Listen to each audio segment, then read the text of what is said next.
Nicola Beer is a relationship and connection specialist and founder of the Empowered Love Formula. Nicola has helped hundreds of couples to increase the love, happiness, and passion in their marriage through her online and Dubai based programs. She guides men and women on how to heal and create a new life after divorce for them and their children. To heal and move forward, Nicola's groundbreaking method focuses on helping individuals awaken their love energy. One of the things that I've realized in this fast-paced world where we live in Dubai is that it's all about relationships, that we are sometimes losing connect with. If you're in India or if you're in your home country, the kind of connection that you would have with your family is so much more intense. But here what's happening is we start missing on those connections. And we have such a superficial life sometimes over here because both the husband and wife or the boyfriend and the girlfriend are living and working and hardly get to spend quality time with each other. And then I realized that why don't we talk about this? Why don't we have somebody who is an expert on the topic and go through the journey and see what we can all learn from the conversation that we have. Please put your hands together for Nicola Beer.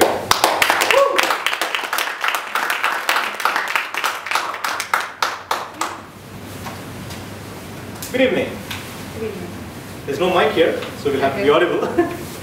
But how are you? Yeah, great, thank you. Thank you for having me. Thank you for wearing those lovely socks. I'm so glad you did. So, do you do this usually? No, but I do always carry socks in my bag when I go to people's houses. I love wearing socks, even though we live 50-degree heat. Okay. I love the comfort of socks. That's the British in me. Super. So you grew up in Britain? Yeah, UK, Southampton. Alright. And when did you move here? Moved here 10.5 years ago. 10.5 years ago. 2007, beginning of 2007. So we yeah, met I came here young and I don't know what happened. You came here single and then you became double after you came over here, or you came as a married couple? Single, you yeah, came single? Yeah. Okay. You're still single? No, okay. I'm in a relationship. Yes. Yeah, I'm not married. Alright. So, how has the journey been so far? Amazing, yeah, amazing. Some troubles along the way when I first landed. You know, the first 3 months was amazing. I was like, wow, I'm so glad to be out in the UK. It's not raining every day, it's not raining every day. And then after about 3 months I thought, God, it's actually a bit lonely. And I went through like a lonely kind of time, and then got through that, and then decided that actually I really wanted to make a complete change in my life. I was working in recruitment, and even though I was doing really well, my heart just wasn't in it, and I just knew that I wasn't really following my life purpose, my passion, and so then I made a complete transition to completely change my life. And I think the Dubai environment, the entrepreneurialness, the vibe, the people give you that buzz to just follow your heart and follow your passion. Did it scare you at all? Yeah. I mean, when you say you just didn't feel like, even though you're doing well. Yeah, so I was working really, really hard. I was the #1 in my office in recruitment, and it was the financial crisis. I was doing investment banking and private equity recruitment, so you would think that those would be the most areas to suffer. But every day in the morning, I said to myself, there has to be enough jobs in the region to keep me busy and to keep me employed. This is what I used to tell myself every day. And so then this I did really well. So for 3 years I was like one of the top, if not the top. But I was just exhausted, and it started to affect my sleep. And I started to have insomnia. And so I thought, okay, I need to get help. So rather than think, is my life on track, is my life off track, I just thought, oh, I just need to get some pills or find something to fix the sleeping. And then I don't know if you've heard of Paul McKenna, he's a famous British hypnotist. Yes. So I got his book, I Can Make You Sleep, and in the book it says, go somewhere quiet, lock yourself away and ask yourself what is really going on, what's really the matter. So I did this, and as I did this I thought, I'm not being me. And then all of a sudden I started crying, and then the weirdest thing happened. For 3 whole weeks, I couldn't stop crying. Really? I was living with my boyfriend at the time, and he was just completely didn't know what to do. I didn't know what to do. I was like, I don't know what's happening. And I mean, he's a very famous hypnotist, right? Yeah. Through the book, he hypnotized you and maybe, you I was listening to the CD as well. Ah, okay. I was listening to the CD as well, and so I thought, right, I just need to change my life. And I said to myself, what have I always wanted to do that I haven't done? And that was one of the things was studying NLP. Yes. I was always attracted to NLP. You work very closely with Richard Bandler. Yeah. Paul McKinney, yeah. So I thought, okay, that's one thing. And then I thought, if I could do anything, and not if I won the lottery, or if I could, if I just didn't have to work, I would go back to the Samaritans. Because the Samaritans was a charity that I worked for in the UK. It was volunteer, like 1 shift a week. And it's some people call it a suicide line, but they call it emotional distress line. And I just felt so, I just loved it. I just really loved doing that. And so then I thought, okay, I need to completely change career. So that's when I started the path. But I did it sensibly. Obviously I wanted to just quit my job, but I'm not a kind of person that does that. I grew up in poverty, so there's no way that I was going to risk. You grew up in poverty? Yeah. My mum raised 5 children. My dad was always in and out of jobs, and then they got divorced when I was 14. So my mum had to feed us all on not very much money. So how did she manage, and how do you all manage together? How did we manage? How did she manage? I think she saved everywhere. She used to go to, we'd all go into, I don't know if you've heard, Clark's shoe shop. Yeah. She'd march all of us children in, we'd all get our feet properly measured, and then we'd walk back out again. And so she'd always make sure we had the proper size shoes, but we never could afford Clark's shoes. And then she would go to all the second-hand shops or speak to friends, and so we'd all have shoes that. So you would go into a Clark's shop just to get the foot measured? Just to get the foot measured, yes. No, I mean, I was embarrassed as a child, because I'm second oldest. I can't imagine how embarrassing that must have been for my mum to do that. Things like that.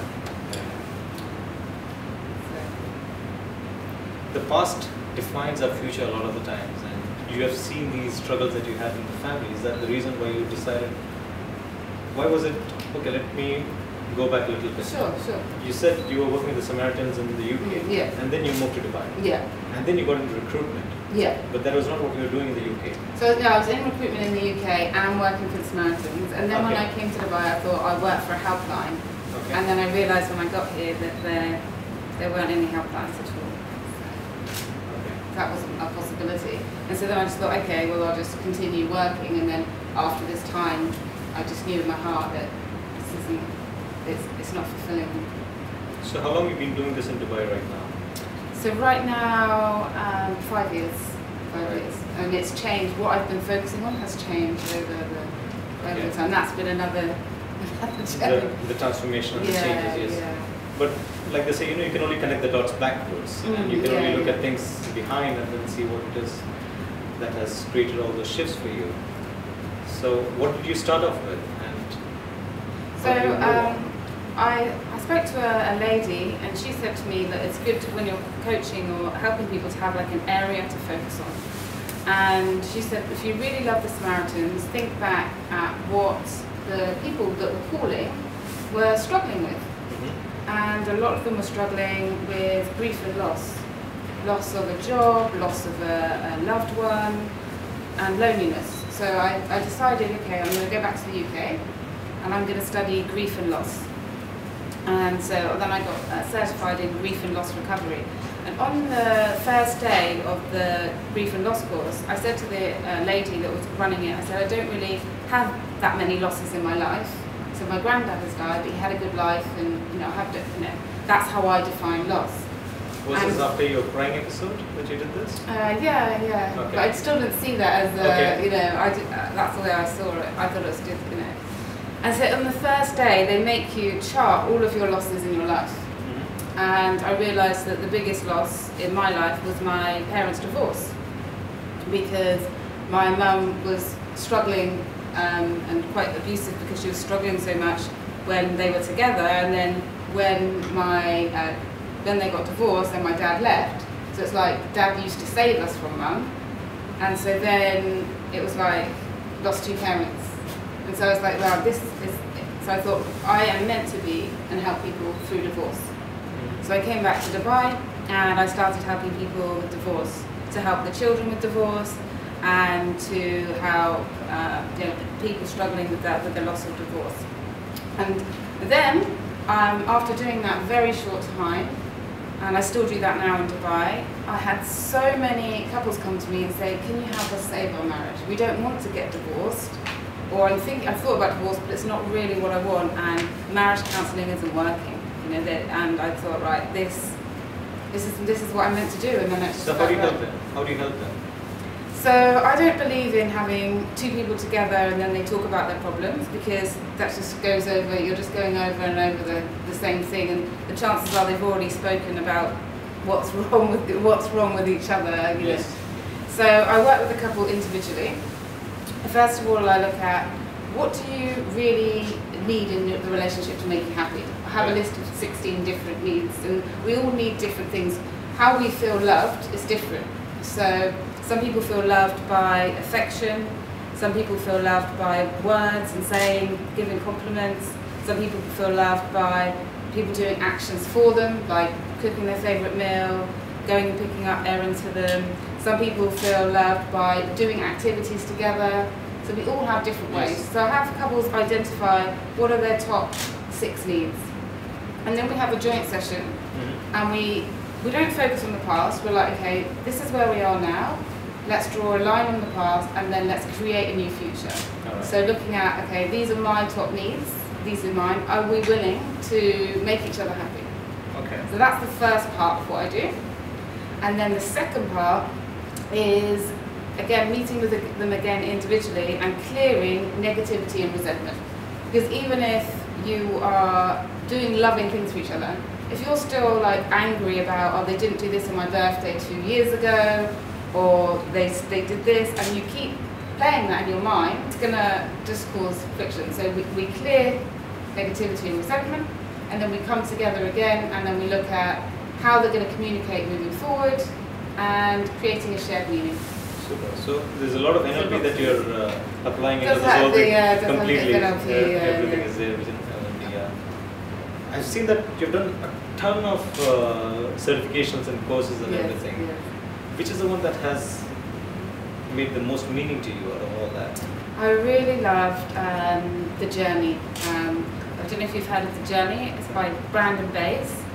And she healed herself from a basketball-sized cancer tumour using a deep process of inner healing, clearing and forgiveness.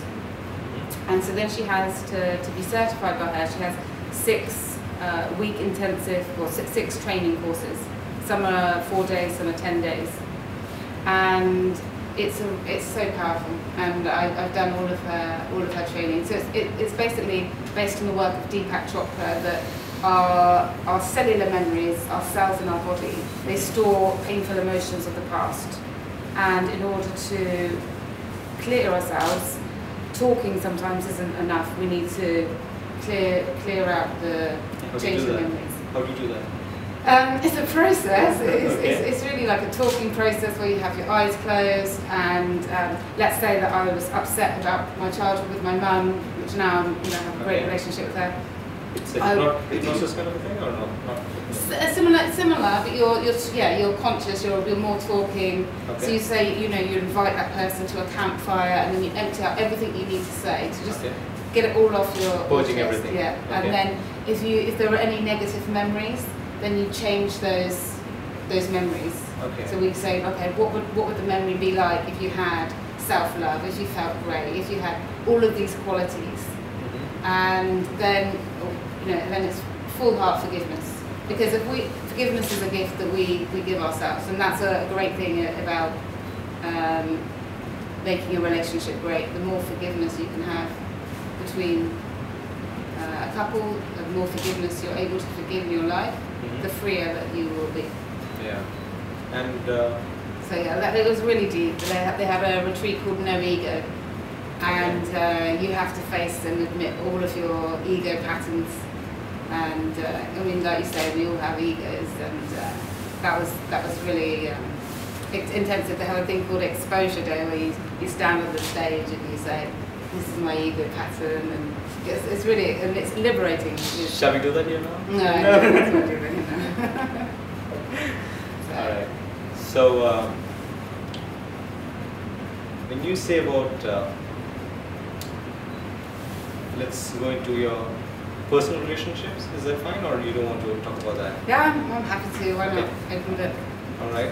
So Just nothing to that. so because no, just that I want to understand. You have all this context in yourself, Yeah. that you know how a good relationship should be. Yeah. So how do you play it with your boyfriend? Does he look at you as somebody like a doctor who's trying to fix him, or because you know all the tricks of how to do things correctly, or? I think his biggest fear is am I analysing him? Exactly. And, that is what I meant. yeah. And no, because when you're in a relationship, you're in it. And that's why I believe in getting support. I've always had different support throughout my career in different areas, and I think when you're in something, it's very difficult to see perspective. Yeah. I'd say the biggest learning and help for me is that I'm really, really aware of my own patterns. So if I get angry, I think, why am I getting angry? And actually, I'm getting angry because of me, because of the story I'm telling myself in my head. It's not even true. Yeah. So, yeah. So this is something that everybody can actually practice awareness, right? Yeah, well, definitely. It's about looking at yourself. For example, if you're a person that jumps to conclusions, oh, they're late, they don't care about me, or whatever it is, then you can just ask yourself, what else did this mean? What else could this behaviour mean? And I think in every area of life, a real good thing to do is to not take everything personally. I think we all are sort of wired to take things personally, and often someone's behaviour has absolutely nothing to do with you. It's to do with them.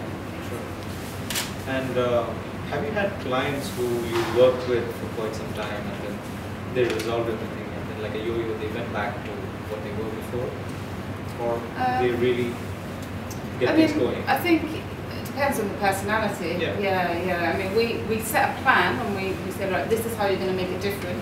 And of course, if you just don't do the actions, one of the things people will say is, I'm not sure I feel like loving. I'm not sure I feel love. And the only way to feel love is to actually do actions. So if people get stuck in that, I say to them that the only way to move forward is to start being loving, and then it comes, because love has to flow. But there are certain kinds of people who are not expressive about their love by nature, right? I mean, they are not expressive. So they might not be verbally expressive, but then they might do it through actions, or they might, So you point it out to the other person that this is how they express love, this is their way of expressing. And then if that person says, well, I really need love in this way, it's saying, well, are you willing to do that? Are they willing to change a little bit? And are they willing to adapt a little bit? Yeah. So if the answer is no, you're not willing to, this is my style, then what do you do? Then I guess it's really, how important is this to the relationship? How much do you want this relationship? Because I really believe, and I don't know if you've heard of Harville Hendricks, he's another famous relationship expert. And what we find is that in relationships, if your partner requests like a small behaviour change of you, often what the change that they're looking for is something that will actually grow you. And it will be, this is what the studies have shown, and I find that true in my practice as well. And so sometimes I'll say to each of the couple, just one behaviour request change per month. Just request one small thing of each other. And that's how the couple evolve, that's how you evolve and grow, because everything needs to grow. So how long is your engagement usually with a couple?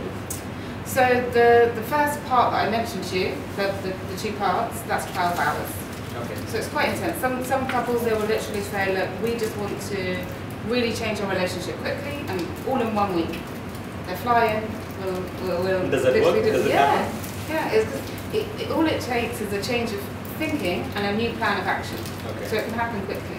But do you have something like a 10-week plan or some program, something like that? To have an online program, so that goes through the steps, and that's 10 weeks. So each week there's an audio that people can listen to, And then there's a workbook of exercises, and this takes them through how to completely transform their relationship. Yeah. You actually managed to create a very professional portfolio for yourself. How do you get about doing that whole thing? What do you mean, sorry? I mean, the packaging of your complete services. It all came from intuition. Intuition. I mean, I don't know how the universe works, but it was just flowed. Yeah, so really amazing.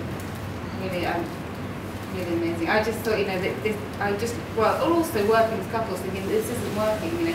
They would come to me and they say they've been to counselling, and every session they feel worse, or they feel a bit more angry towards each other. They don't really feel like they're moving forward. Okay. So I thought, right, well, I'm not going to do the same. Let's find a different way. And then, often people will bring up things that they're still angry about. Or they would say, he's so controlling. Or he would say, she's so selfish. I say, how often do you tell yourself they're controlling or they're selfish? And they would say, they'd say, oh, quite a lot. And I'm like, well, that's why you're not close. So what was your most challenging couple or scenario that you had?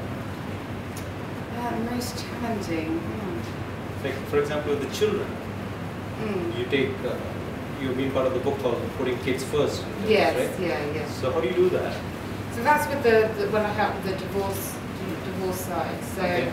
yeah, I mean, it's really important to. Sometimes couples can be so bitter at the end of their relationship that they want to fight each other, and sometimes the children get caught in the middle, and that's something that I have experienced, and I wrote a few chapters in that book on how to avoid that. How do you do that? You will have to make decisions that are best for the child. So, definitely no bad mouthing each other. Okay. Encouraging them to have a relationship with both parents, even if the child says, "Well, I don't want to go." Saying, "No, it's important for you to have a good relationship." Never discussing money. That's one of the hardest things that I think children hear when parents get divorced. People saying to them, their parents saying to them, about money between the two. And that's really difficult. So protecting them around those kind of things, and letting them grieve because it is a loss. Yeah. And children should be able to say, "I'm feeling sad, I'm feeling angry," and all emotions need to be welcomed so that we can process them and then move forward. If a child has to bury their emotions to protect their mum or dad, or because it's not allowed, then it's not healthy. Yeah. What nationalities do you work mostly with over here? All sorts really. Yeah. All mixed. I have quite a few Saudis come, okay. And then Western expats, British expats, and then Indian expats. And, whole mix. Any questions you want to ask? Sorry, I didn't look at you guys, but go ahead. Yeah, I'm not sure if this is going to come out correctly or not, but are all couples worth saving, or is there really a scenario where you realize two people are just not meant to be together and are mutually assured destruction if they keep going? That's a really good question. I always believe that it's absolutely it's not my decision. It's not my to say anything like that. If both people want to save it, then I will support them, and I will say to them, this isn't helping your relationship if they are acting in ways that are harming each other, or not helping the relationship. But yeah, I don't. But if you notice it, you won't tell them, guys. It's not meant to be. Face it. What I'm hearing from you is you're saying that you do not take a decision for them. What you do is only reflect for them, and you make them take the decisions, whatever it is, whether you want to stay in it or move out of it. It is all their decision. Because I believe every relationship can be saved if people are willing to change their behaviour. If people are willing to support one another, then any relationship can work. The thing is that we are taught in society, in all of our media and films and love stories, that all you need to do is find the one, and then you're going to be happy forever. And it's definitely not like that. Yes. I was surprised when you said that you worked with Saudi clients. In the Arab culture, most of the divorce root reasons belong to families poisoning the minds of the couples for either comparison scenarios or telling stories, rumors, and all that. But the roots of the problem is always families. Have you seen or you came across an experience where the problem was from the family and you have to make it very clear that if you don't create a line with your family, between your family and your personal life, have you come across such scenario? Yeah, I have, with Saudi couples and with Indian couples actually as well, where the family, there's conflict because one feels that their family is interfering too much into the relationship. So then we look at how to come to a compromise. It's not always straightforward. Yeah, but family interference is a huge thing that comes up regularly. So is financial conflict. There's always someone that spends more, someone that saves more. And that's the thing about relationships. There's a seesaw effect. There's always going to be someone that's higher and someone that's lower on all scales. So it's getting that balance. I just, if you don't mind, I want to elaborate on this point. Yeah, sure. With the family interference, yeah, it's a long-term reason of root of problem. Yes. So today, the family are interfering in couples, but when they have 2 kids and two teenagers later on and 2 adults about to get married kids, the interference of family continues. right. The comparison between the families continues, even from the school level. This guy is getting A grade, your kids are not, you must have been loser, you should have had comparison between cousins. And in the Arab region, there is a lot of families who live together or close together, if not in one house, but in one neighborhood or in one city. When you see a root of a problem, that is, even if you solve it now, it's going to come up in 2 years, 5 years down the line. As a consultant in this field, do you solve the problem now and not make a projection that this is coming up in 5 years to come? Or would you make it clear to the couples that if you don't solve it now, it's going to raise up in 5 years and raise up in another 10 years and it's going to be a lifetime issue? Well, I would take it that you can only ever deal with the present. We can't really focus or deal with that.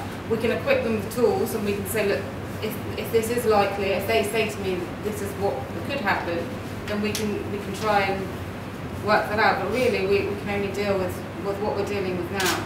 And hopefully, by learning the tools, they're going to be able to adapt.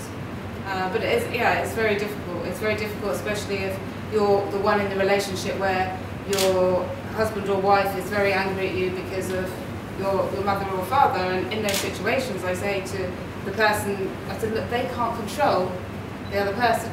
Yeah. So to the parents, I can't control my wife or my husband. And to the wife or husband, look, I said, don't attack me. I can't. If they react how they react, they're responsible for that. And it's helping them find compassion. Rather than saying, well, you need to tell your parents this, or you need to tell your So how do you deal with those situations? How do we do? When there are external factors which is corrupting the relationship between 2 couples, and there's nothing that we can do because we cannot bring those people into the context. No. I mean, between them everything is fine, but the people around them is creating all the problems. This is what his context was. Yeah. So how do you face a situation like that? Because it is very relevant in the Indian and the Middle East society over here, I believe. Well, it's just realising that together you're going to you need to become a real team, have a real compassion, and realise that you can choose how things affect you. You can choose your reaction. That's all we have control of. All we can control is our own what we focus on, what things mean to us, and the choices that we make. Sure. And so helping them to So for a lot of people, the struggle will be between choosing, for men, for example, choosing between a mother and a wife's decision, yes, for yes, example. yes. And for the wife, it will be what her father says and what the husband says, for example. Yeah. So how do you address this? Because you are not in context or you're not in conversation with these external people who are actually creating. So do you try to pull them in to the conversation by having a chat with them as well? If they're open to it, but a lot of them Do you suggest it? I mean, do you Yeah, I suggest have it? done. I have spoken to a few fathers before. All right. Yeah. And has it helped?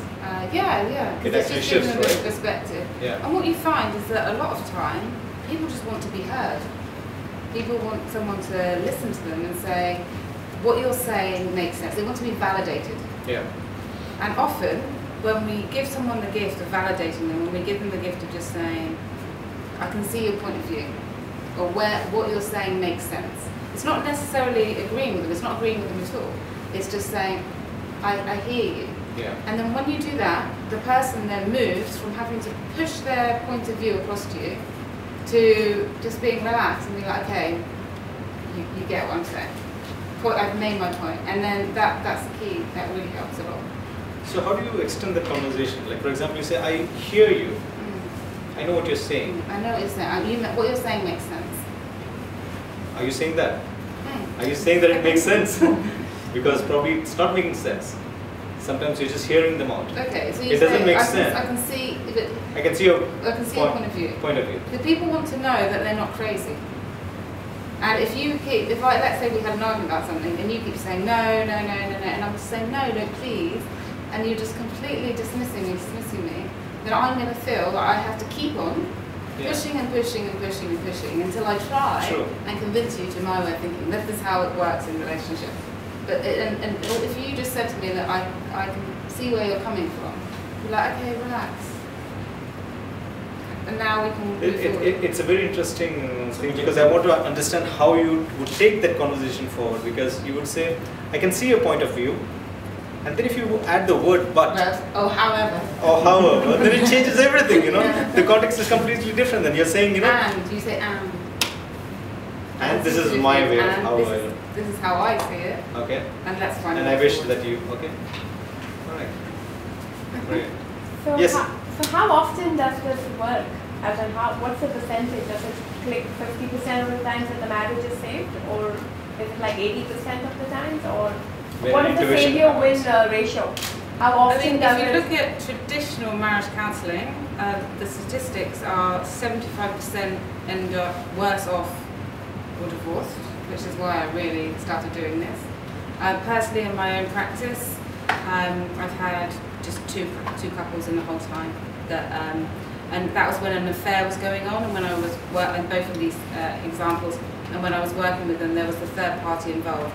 Now, it's very difficult to save a relationship if someone's still having a relationship with someone else. Yeah. For obvious That's reasons. two lost over. Sorry? Two divorces over. How many? What's the total? Oh, I haven't done a only two lost over. So it's been percentage-wise, not number-wise. Yeah, I'd say 95%, 90%, yeah. 95% it's saved. Yeah. Wow. Okay. So what are the length of the years they've been married together? I mean, because some couples normally go for advice, have been married for 10 years, some for 3 years, Yeah, 2 years. I'd say there's mostly, well, it's a complete mix. I've had 16 years, 20 years. I'd say the most common is the first 5 years of having children. Without children? With children. So it's either the first 3 years, 5 years of marriage, or the first 3 years of having children, because it just adds so much extra pressure, tiredness, as well as it's just a whole new dynamic. So when I say to couples, like, if this is your first crisis, don't give up. You know, Have more crisis. because the first time that a couple goes through a crisis, they may think, well, this means it's not. Yeah. They feel like it's the end of the world. And there's a lot of people who there's a lot of people who might get into depression and who will totally have a different kind of life. You know, they might get into drinking. They might not be accepting the fact that the other party is ready to, not even give it a try. Yeah. There are certain situations where the other person doesn't want to even give it a chance or something, because there's something so not right for the relationship they feel that they don't want to continue. Yeah, that does happen, yeah. And then if there is one party who is really struggling over there, what would you do for them? Do you do counseling for one person, or you always do it as a couple? Yeah, I do a lot, where I work with, I've actually got quite a lot of clients in the US, men in the US that are winning back their wife, so I work with them to win back their wife. And the first thing I say to them is, you need to stop focusing on your wife, because what they're doing is they're being so needy, they're being so, just suffocating. And I get them to start focusing on them, having their own life, and then their wife comes back and is more attracted to them. Wow. And then I work with lots of women as well, who they know that they're going to stay in the relationship, but they're not happy with the way things are, and they know that their husband would never do any counselling or coaching, And so I work with them to change their energy and their vibration. I call it awaken your love energy. Okay. So once you awaken your love energy, then the other person's energy has to change. Okay. So have you read what is written over there on that wall? I have seen that before. Yeah, it's amazing. It says, one of the lines is, if you're looking for the love of your life, stop looking. Yes. They'll be waiting for you when you start doing the things that you love. Yeah, and that's exactly what you're saying. Yeah. And when you have that love vibration, one of the exercises that I do with individuals as well, if they're looking to enhance their relationship, I'll say write down everything that you want to get from your partner. So it might be attention, nice words, whatever it is, more sensuality, whatever it is, and then look at that list and say, am I being this? If I want my husband or wife to be more generous with me, am I generous with myself? Am I,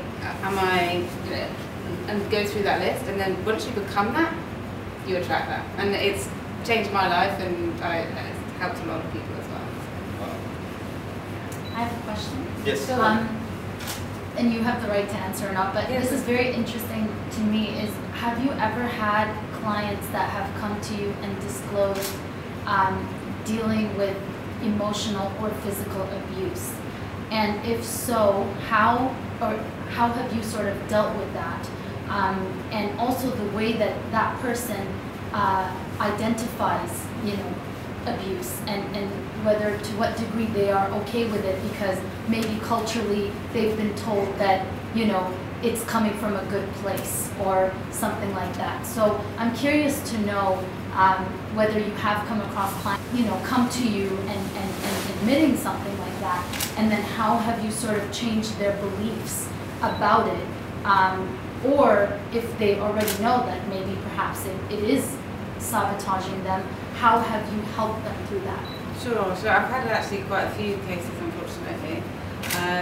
Have cases where someone's an alcoholic and is very abusive, and it's just really supporting them, like what do they need, what's their plan, working, get them into other support groups and helping them to cope with that.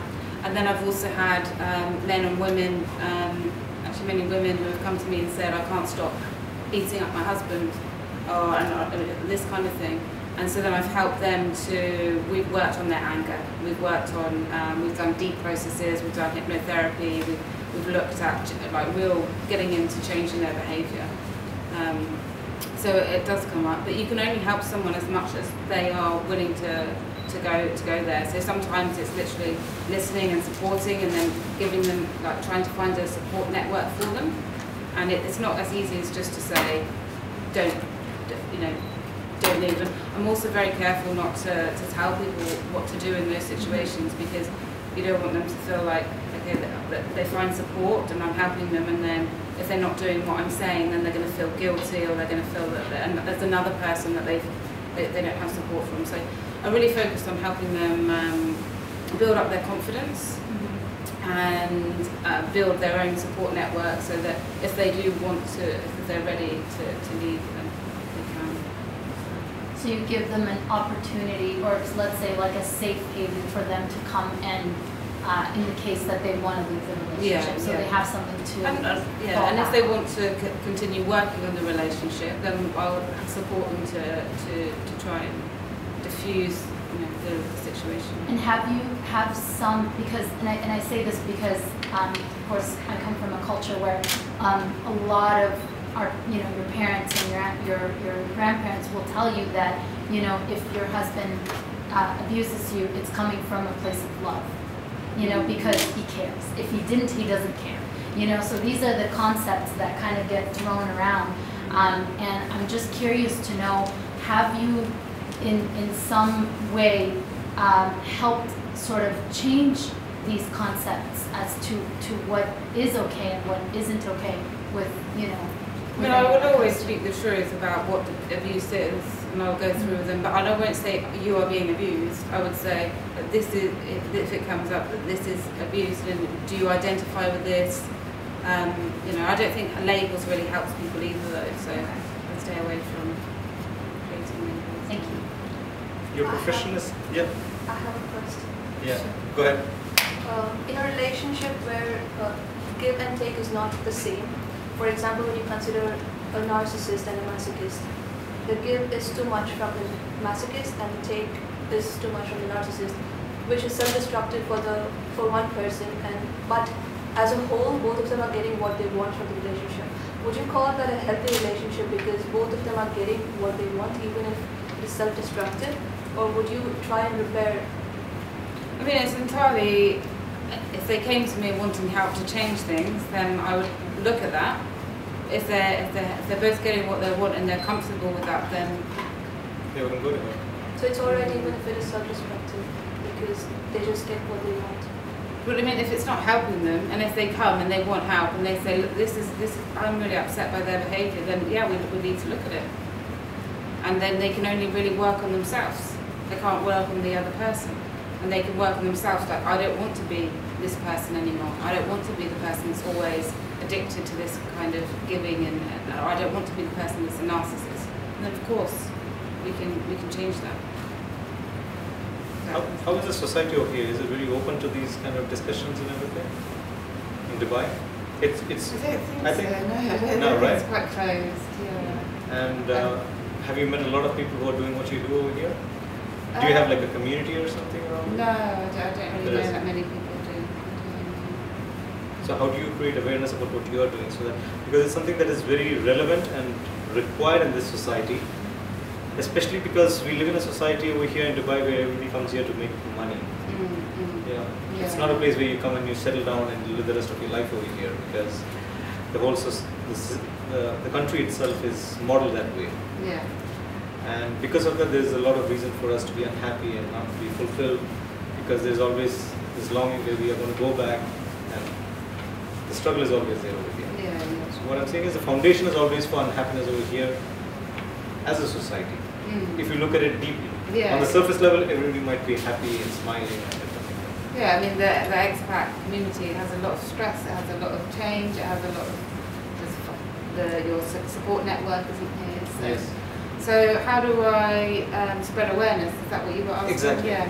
So I have 2 podcast shows on iTunes, and so I talk about different topics that people struggle with in their relationships.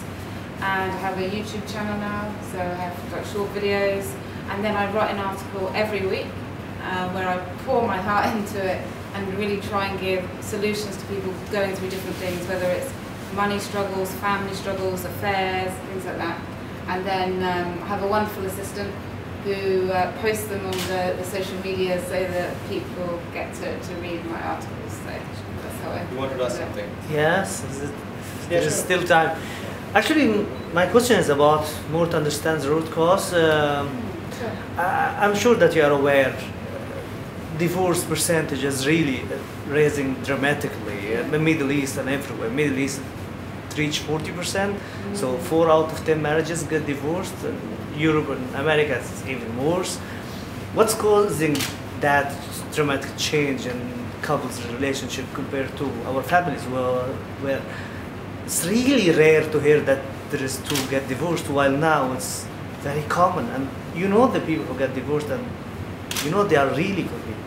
In personality, that's what you see, and they're really nice people. I can never imagine that this is a hard person to live with. So what's causing that change in human nature?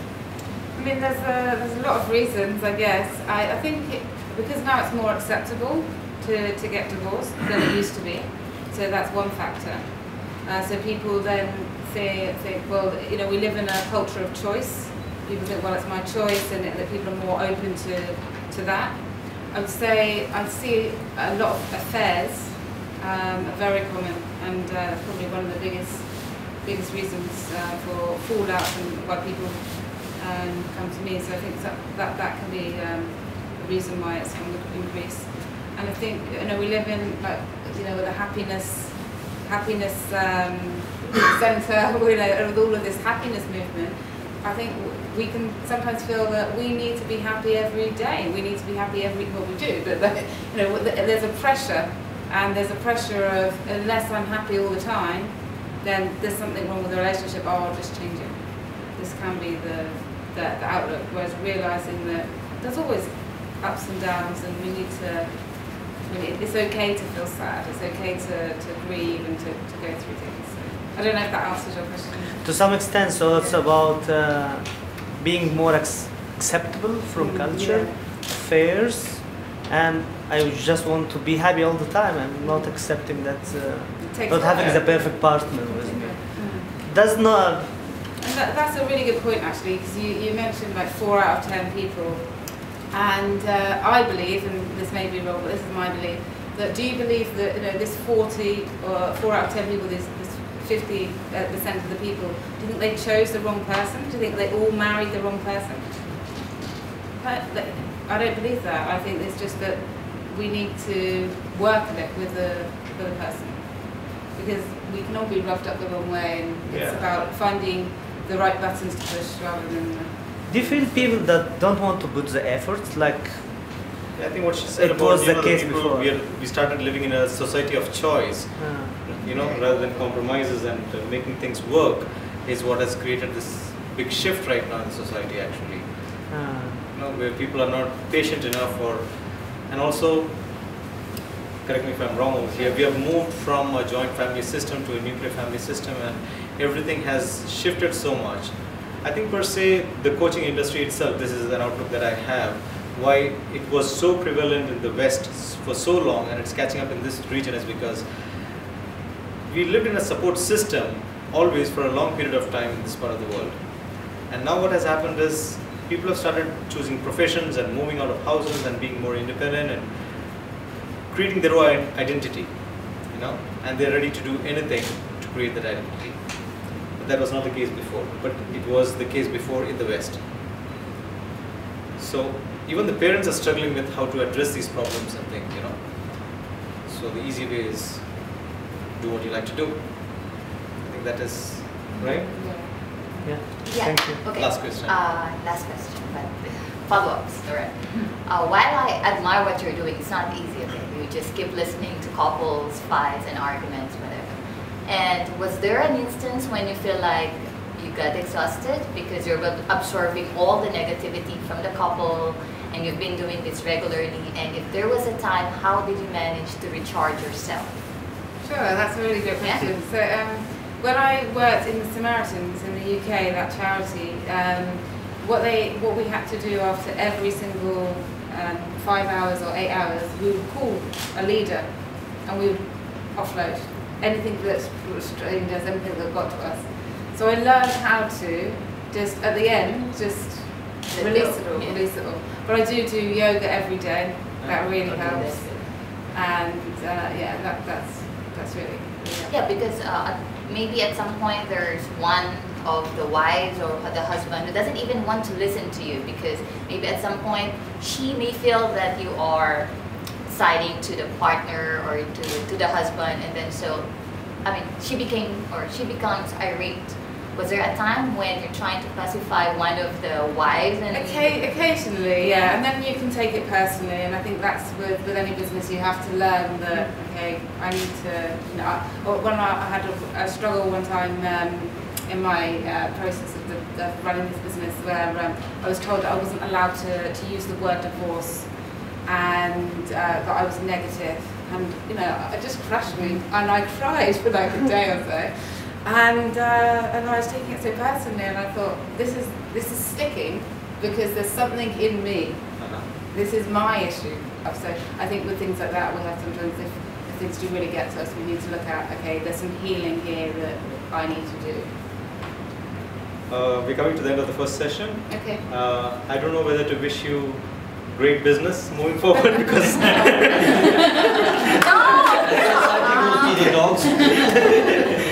We still have to wish you less clients. But I wish you create more impacts for people so that they live an amazing life. There is a deck of cards that I have, which at the end of every session, I'll let you pick one card. Okay. This is something that I got from a friend of mine, Joshua. And what it says over here is, it takes just one insight to change your business forever, or for life, forever. And this is what we do, right? And this is what Awesome Workers is about also. It's about insights. So Pick one. Okay. And you can just, what does it say? Just read it out. It says, all customers love to buy, but they hate to be sold. Something, what you said, right? Something connected to that. You want to say something on that? Yeah, I feel that when we buy things, we need to feel them in our heart, and I believe that we need to ask for help. So when I work with couples, for example, everybody I give a free consultation with, and I would never say, right, do you want to sign up? Do you want to do this? It has to come from, they know, people need to know. When you want to buy something, you need to trust your intuition. Does it feel good? Does it feel right? You don't push it so much. Yeah. Thanks. So that's it. Okay, Thank you so much. Thank you. Thank you. Give it up for